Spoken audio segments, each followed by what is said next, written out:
Hey guys, welcome to Isaiah's Reviews, and today we're going to be listening to the world's noisiest construction jobs going on around while I'm trying to film. So get used to that through this video. Hopefully the one guy that's out there beating on a board across the street will stop, and then you can pay attention to my sweet and innocent voice. But let's get started talking about this Nebula Cosmos projector right here. This is it. I've had it since the release date, so this goes back months before the end of the year or so. Like, I think it was in the fall or something like that.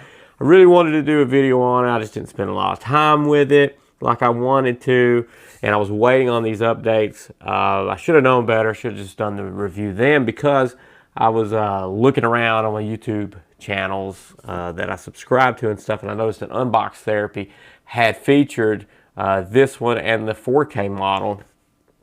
And I was like, wait a minute. This is mighty fishy because I have a lot of issues with this projector, and this is my fault. I should have just addressed the issues that I have with it personally. And that's what this is about, is just the issues that I have, because I was kind of hoping on some, I knew like, okay, it's new. I'm going to do this video on it. I'm going to spend a lot of time, and an update's going to drop and erase what I brought up and tested. But I know that kind of now not to be the case, and what we have is what you're going to get when you purchase it. So I'm just going to talk about the negatives and maybe what the use could be for this thing, okay? So you do get a big old power brick with it, which it needs power. It's not battery powered like a lot of the Nebula projectors are. A nice remote. It is very nice. I believe this is Bluetooth and IR as well, so Bluetooth connection works great. Android TV is on this projector. The last time I used it, it did not come with Netflix. Maybe that's an update that exists right now, but it's been a little bit. That's not the main thing I want to talk about. And you're like, well, why didn't you just test it? Why didn't you just look at it before you get...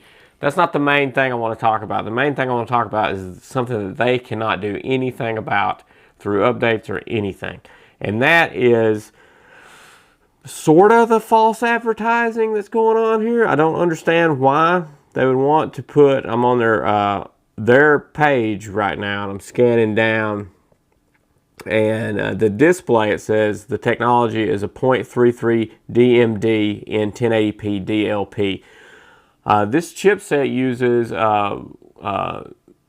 pixel shifting, so actually the native resolution is half of what their listed native resolution is, which is 1920 by 1080. So if you cut that in half, that is the true resolution of the projector, and the 4K model uses the same DLP chipset with a brighter ANSI lumens, which this has 900 ANSI lumens, and that's true. It's bright. I really appreciate that. The speakers, the two speakers that are on this unit, sounds good. So I imagine the 4K model with double that, I think, on the speakers. It's a little more rounded and larger. Would be better for sure. But this one sounds really good as is. So the 4K model, I'm sure, would sound good. But the part that bothers me is the native resolution, 1080p native resolution. That's not the case. Like, it doubles the pixels and shifts them over.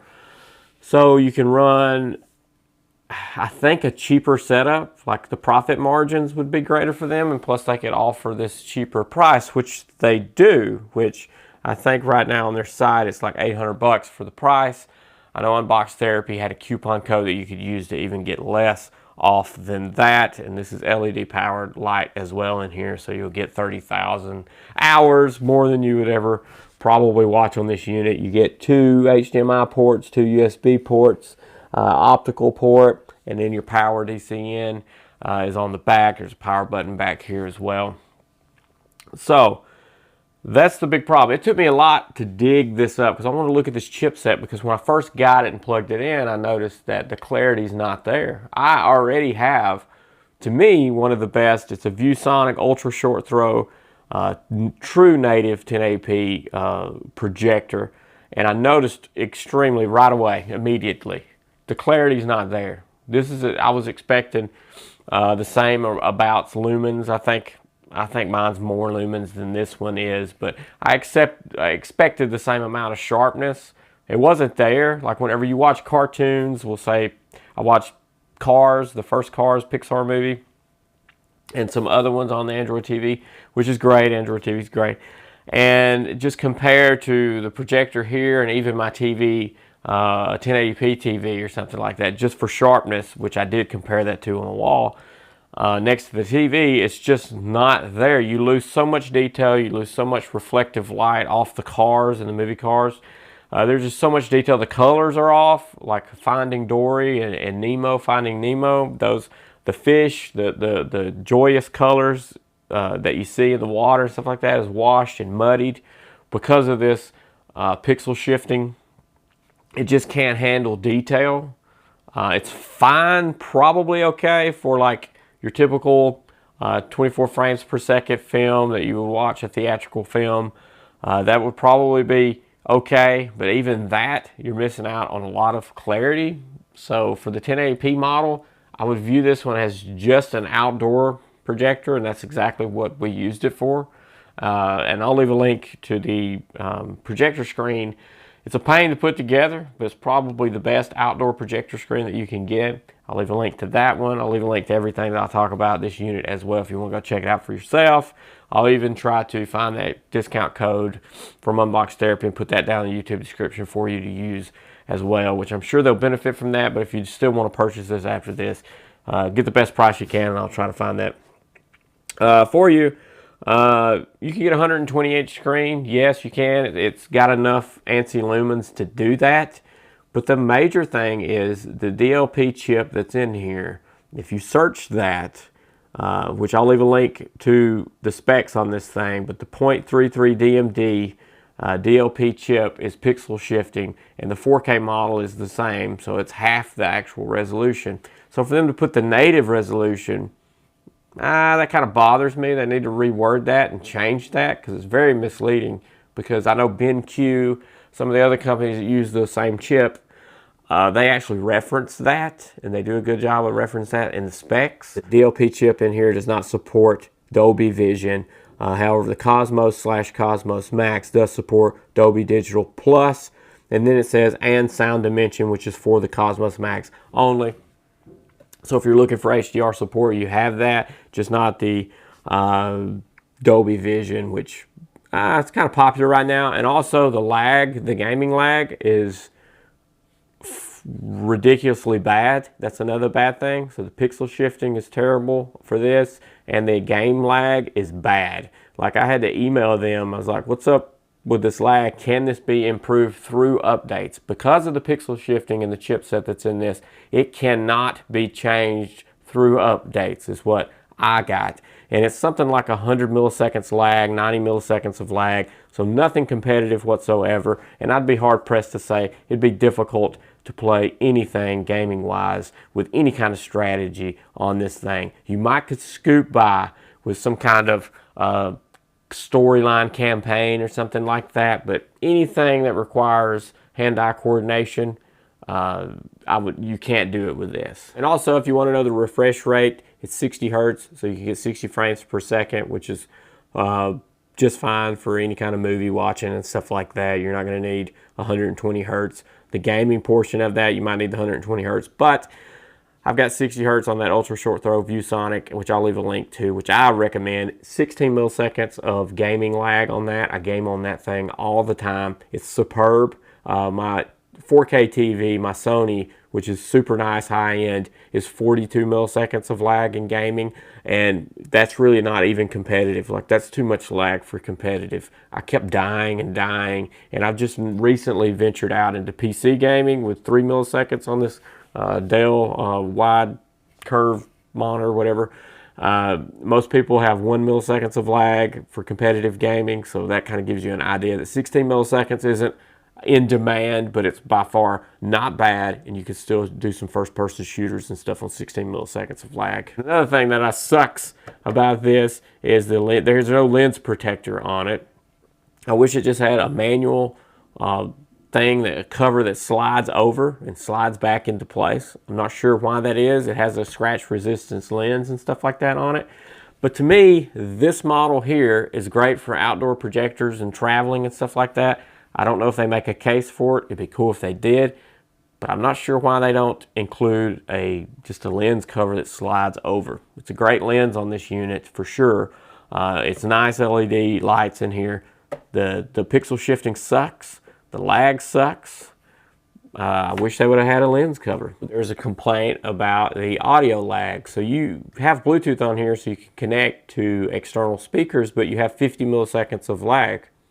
So that's kind of unacceptable for me. I don't want any lag, and if I have lag, I want to be able to adjust the delay to the video audio feed, which I've had to do on sound bars and other things in the past, but you do have a lag there if you're thinking about connecting to an external speaker. Lag exists. That sucks. The HDMI port does feature ARC, so that is a good thing to kind of bypass that if you want to connect an external, and you also have the optical port as well. And another big negative for me was the packaging. Whenever it arrived on the front porch, it was just in the retail box with my address, with a label attached to the box. So anybody walking by would have known that this is a projector. So I'm assuming, do they do this with the 4K model? Because that thing's like $1,000, right? So you have a projector on your front porch sitting there for the world to see in its retail box with a shipping label on it. I was so angry at that. I was so mad and livid that they would do that. And thank God I was home. I'm not saying anybody around me is a thief, but I'm pretty sure if you're tempted to be a thief and you look over and you see a $1,000 projector in a box, I mean, you know what it is. So shame on them for that. That should have been in a cardboard box. Now, this is direct from them. This isn't Amazon or anything like that. Speaking of, go look in the Amazon. I'll leave a link to the Amazon link for this, and go down there and look at the questions and answers and stuff too, to see if people are asking questions, stuff that I didn't say that are negatives, and that the company has replied to themselves down there in that question and answer section. Make sure to go read through that as well. So I don't think this is a fantastic projector. I mean, the pixel shifting really makes me mad. The way they shift it made me mad. You know, and everything else I've mentioned that's been negative. The lag, the gaming lag due to the pixel shifting is very upsetting, because that would be a selling point right there. Theater room, a kid's playroom or something like that. They want a game. There's so much lag on it. I could not find the email. I looked so hard. I thought I'd saved it in a folder, but I couldn't find it. But the gaming lag is big. It's a big deal. So the one I recommend without a doubt, with a passion, without a doubt, is the ViewSonic Ultra Short Throw Projector. If you're going to spend the money, spend a hair bit more, get more ANSI lumens, get a better native resolution than the pixel shifting. I'd put it up there with the same amount of resolution as the 4K model. So I would even get the 1080p ViewSonic Ultra Short Throw Projector with the actual native 1080p resolution over the 4K unit from the pixel shifting, because this has 16 milliseconds of lag in a gaming mode. Rec 709 color spaces in there, so you're getting an accurate representation of movies and stuff like that. So if you're looking for a cinema projector and you don't have to mount it way back, ultra short throw, I have it like a foot, 11 inches or so away from the wall, you will have to get an ultra short throw like projector stand, which sits like this far off the ground. So I'll leave a link to the one that I used as well, as long as the projector. Everything I talk about, I'll leave a link here. So it's kind of disappointing, especially if you were wanting to get this and your mind was made up about it. But I'm glad you did the research and went a little bit beyond what a sponsor, which Anker makes this. Anker, Soundcore, Nebula, they're all part of the same family. They're a sponsor of Unbox Therapy. And it makes me concerned, worried a little bit that they're just throwing stuff around. He mentioned that this is a sponsored video, so of course they're going to leave out the negatives, I guess, but the main positives from them was the sound and probably the brightness. So there you go. If you're looking for this end-all be-all cinema room setup, it's definitely not that. You need to know a lot about the negatives. If it's an outdoor experience you're looking for, movie night, outdoors, okay, I think you can do that with it. But that's the only thing I'm going to use it for. I'm not going to allow this to be a cinema projector for me. So make sure to explode on that subscribe button and ding that bell so you can get disappointed again by something. I think this is just a discussion.